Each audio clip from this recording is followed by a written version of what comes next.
Hello traders, and welcome back to our Qs analysis class here tonight on Tuesday, January 29th of 2013. Carolina Lezon here, a graduate student on the Grok Trade Mentoring Program. It is going to be a special edition for you with a little treat.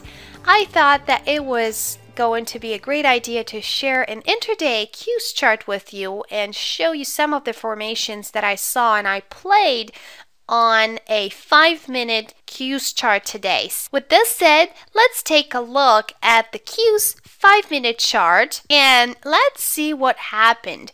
Wow, we are gapping down here on the Qs today, pulling back down to that area of support down here at about 66.93, and then we beautifully bounced off of it, couldn't sustain that high, pulled back down to another area of support down here, 66.68, and we beautifully bounced higher, couldn't sustain that high again, and bounced back to the downside.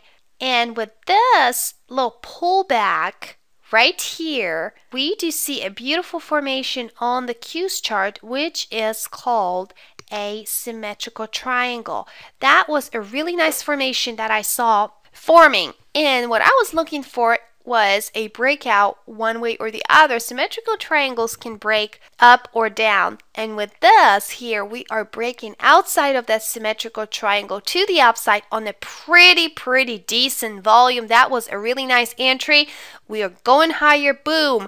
And we are stopping at this area of resistance up here, 66.93. We kept consolidating here for a while, forming another formation, which you can see here is, there are actually two different formations that you can see. The first formation would be right here, the asinine triangle, which is a bullish formation, and the other bullish formation that I would see here is a high base formation. High bases break to the upside, and we do also always play high bases to the upside. I hope you already know it. And here I was waiting for a breakout outside of that high base or that symmetrical triangle through that area of resistance up here about 66.95. And there it comes. Boom! Big run to the upside on a pretty decent volume, as you can see with the MACD confirmation. The MACD was pointing higher here. Very nice entry. We are going higher and making another high low, and here it is. We are at another area of resistance. That was my target area, which was at about 67.16, and after waiting here for another 15 minutes or so, I saw another high base forming here on the 5-minute chart. I was waiting for another breakout, but it never happened. My order was never triggered, which was a good thing. And as you can see, we are pulling back down. Okay, so that was something I wanted to share with you so that you can see how you can go about playing intraday. It's really fun. It's really exciting, especially when you have those target areas in mind and you know exactly what you're playing. Those formations are really important, and especially important is how you play those formations. That's the key. Okay, so hope you liked it and hope it showed you something here. And actually, I am a really visual person. I like to see everything before I do anything. So that's how I learned how to draw those trend lines and how to see those formations on the chart. It's really fun. But anyways, yeah, let me know if it helps you. If you would like to see more of those, I would be more than happy to post some of my trades from time to time to help you understand trading a little better. Now, let's get back into our daily chart and let's analyze it here. Wow, nothing really exciting is happening again. We are still stuck in between those two areas of support and resistance that we've talked about for a long time. This upper area of resistance here, 67.20, and this lower area support down here, 66.37. Nothing is happening at this moment. We are still in a tight trading range at the top of that big rally that we had here beginning of the year.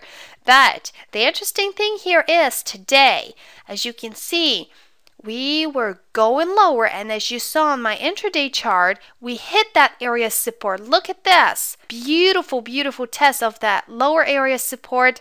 Down here can sustain that low, and we are pushing it all the way up close to that area of resistance up here, 67.20. Okay, so it means here that bears are losing momentum at this moment. That's what happened here intraday, and we're closing the day higher, which indicates that we could continue higher tomorrow. Okay, but first of all, what you have to do is watch this area of 67.20 as well as this high of 67.38, because if we do ever break through them and continue higher, we could get all the way up to that next area of resistance up here where this high is at 67.79. That would be our target area. Okay, so put a trend line over that high of 67.79 to help you. And also make sure the MACD is confirming that move, so we will have to see a really nice rise on the MACD if we do ever go higher. And also the volume. Make sure the volume is confirming as well, so we have to see a spike in volume like you saw on the 5-minute chart. Okay, so that's what we're looking for. But if we do not continue higher, what's this area of support down here? 66.37. And pay close attention to that, because if we do ever break through it, we could continue lower, and our next target area down below would be right here at the 50-day moving average and also at the 200-day moving average. And the 50-day moving average is at 65.74 at this moment. And also make sure the MACD is confirming with a drop and also spike in volume on any breakout. That's all I wanted to share with you today. Hope you liked it, and let me know please if it was of any help to you. Safe trading, and I will see you back in class again tomorrow.